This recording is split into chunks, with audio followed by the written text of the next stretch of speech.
Bismillahirrahmanirrahim. Assalamualaikum warahmatullahi wabarakatuh.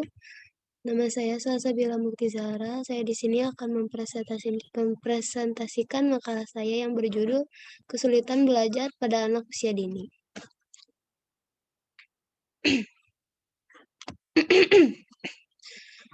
Teori kesulitan belajar atau learning disability.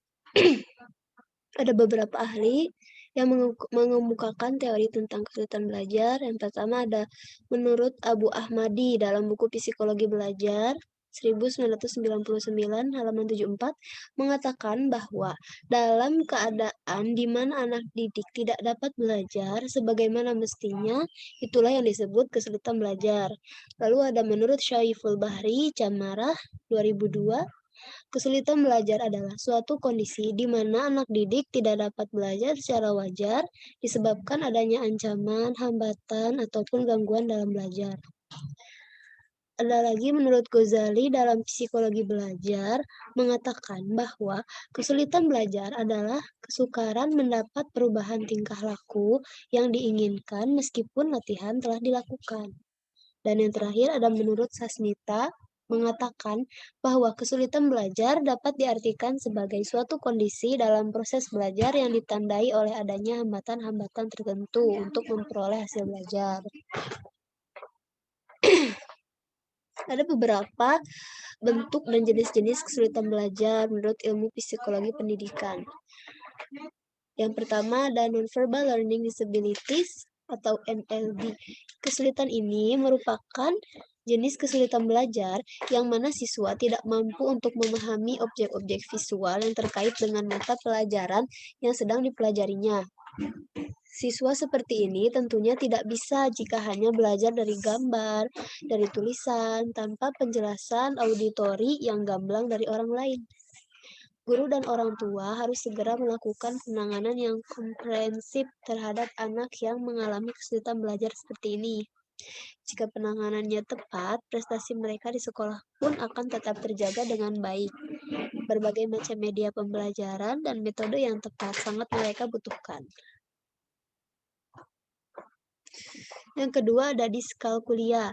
Diskalkulia adalah kondisi kesulitan belajar siswa yang tidak bisa memecahkan berbagai persoalan matematika yang sedang dihadapi. Contohnya seperti operasi hitung, membuat bentuk bangun datar atau ruang, mengenal warna, dan masih banyak lagi. Biasanya gejalanya sudah bisa dideteksi sejak anak-anak berada di taman kanak-kanak. Jadi jika ada salah satu indikasinya, orang tua disarankan untuk berkonsultasi dengan ahli psikologi terdekat. Selain mengalami kesulitan matematika, anak diskalkulia juga mengalami kesulitan dalam menyusun kata dan merangkai huruf.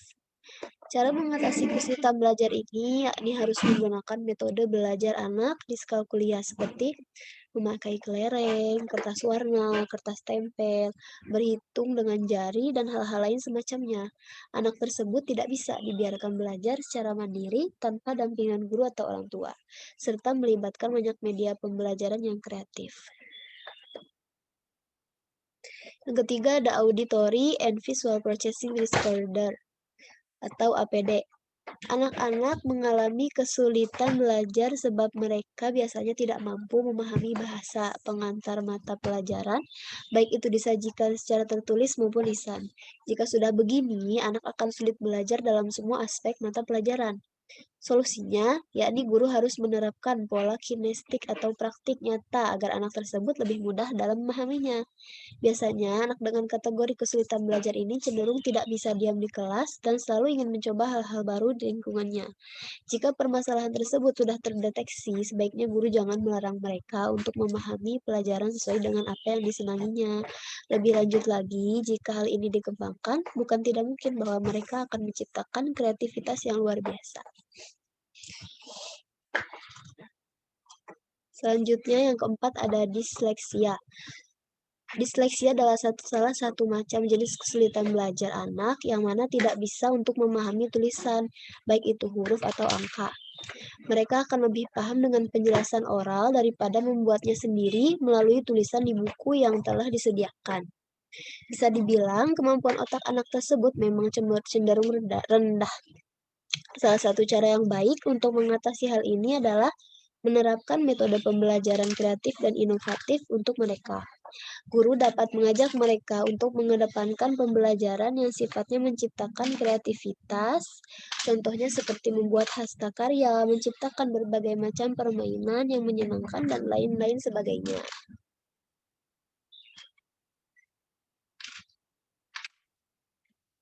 Selanjutnya ada disgrafia. Salah satu jenis kesulitan belajar menurut para ahli psikologi yang mana siswa tidak mampu untuk sulit untuk menuliskan sesuatu yang mereka pikirkan atau yang orang lain katakan kepada mereka. Ingatan anak tersebut terhadap keberadaan angka dan huruf memang sangat rendah. Di saat teman-teman yang lain sudah bisa membedakan berbagai macam huruf dan angka, anak disgrafia biasanya belum. Untuk mengatasinya, guru disarankan untuk menerapkan metode pengulangan atau drilling pada siswa. Usahakan untuk meminta mereka menulis alfabet atau angka sebanyak mungkin setiap kali mereka belajar. Dengan begitu, ingatan mereka untuk membedakan huruf dan angka akan semakin kuat. Jika metode tersebut sukses dilaksanakan, bukan tidak mungkin bahwa anak tersebut semakin cepat dalam menulis. Dan yang keenam, yang terakhir ada specific language impairment. Adalah gangguan bahasa yang mana anak akan kesulitan dalam mempelajari bahasa. Ini disebabkan oleh adanya gangguan perkembangan pada otak kanan sehingga kemampuan berbahasa mereka cenderung rendah walaupun usianya sebenarnya sudah cukup. Anak yang mengalami gangguan bahasa biasanya juga akan sedikit sulit dalam mengungkapkan kata-kata, sehingga mereka terlihat seperti anak yang mengalami keterbelakangan mental. Padahal, sebenarnya mental mereka sangat normal dan hanya sulit memahami jika diajak berkomunikasi secara kompleks saja. Cara paling mudah mengatasi kesulitan belajar yakni dengan sering-sering mengajak mereka berdialog atau menonton film agar anak tersebut bisa lebih enjoy dalam belajar berbahasa.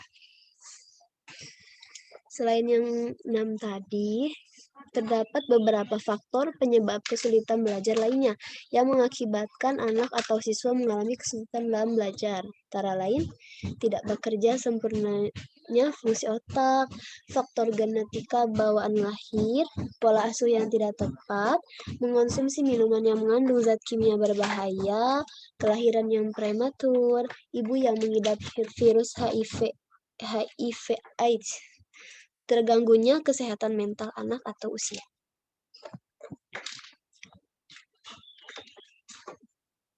Kesimpulannya,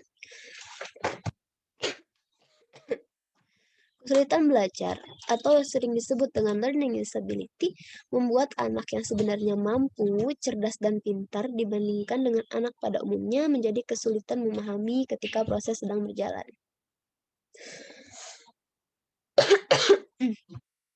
Mereka memiliki beberapa kekurangan pada area tertentu yang berbeda-beda pada setiap anak. Ada yang memiliki kesulitan untuk belajar membaca, menulis, mengeja huruf, mengurutkan angka, analitis, mengingat, atau melakukan sesuatu secara berurutan. Namun, anak dengan learning disability bukan menjadi halangan baginya untuk dapat mencapai cita-cita yang diimpikan. Anda dapat membantunya dengan memberikan dukungan secara penuh kepada anak. Karena tidak ada anak yang memang bodoh dari sananya. Semua anak bisa diajarkan dengan cara dan gayanya masing-masing sesuai kemampuannya. Bahkan, tokoh-tokoh besar yang sudah tidak asing lagi pun mengalami learning disability. Sebut saja Albert Einstein hingga Thomas Alva Edison yang karyanya tetap berguna di masa sekarang. Tidak ada yang tidak mungkin. Bisa saja anak dengan kesulitan belajar ini nantinya justru mampu menjadi orang yang sukses yang bermanfaat bagi masyarakat. Untuk mencapai ke sana tentu diperlukan cara menghadapi anak dengan tepat. Sekian penjelasan yang dapat saya sampaikan. Kurangnya mohon dimaafkan. Terima kasih. Wassalamualaikum warahmatullahi wabarakatuh.